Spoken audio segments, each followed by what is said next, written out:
দগ্ধরা Chittagong medical college হাসপাতালে burn ইউনিটে ভর্তি আছেন। সেখান থেকে দগ্ধের সর্বশেষ পরিস্থিতি জানিয়েছেন আমাদের সহকর্মী প্রতিনিধি মনিরুল ইসলাম পারভেজ।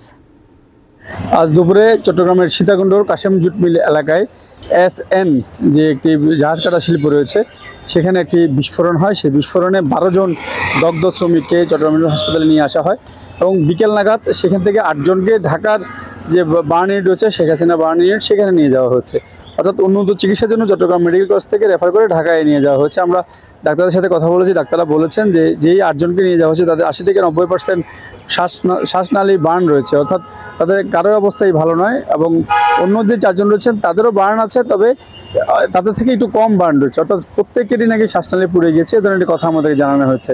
আর চট্টগ্রাম মেডিকেল হাসপাতালের যিনি ব্রিগেডিয়ার জেনারেল রয়েছেন দায়িত্বরত পরিচালক, তিনি যেমনটি জানিয়েছেন যে এই 12 জনকে যখন নিয়ে আসা হয় তাদের যে চট্টগ্রামের বার্ন ইউনিটের যে যা রয়েছে, অর্থাৎ ওষুধ থেকে আরম্ভ করে বেতনাশাদ থেকে আরম্ভ করে সব কিছু তাদেরকে দেওয়া হয়েছে, পর্যাপ্ত যাদেরকে চিকিৎসা দেওয়া হচ্ছে, অর্থাৎ তাদের যাতে সর্বোচ্চ চিকিৎসা পায় সে ধরনের ব্যবস্থাই করা হয়েছে বলে আমাদের জানানো হয়েছে।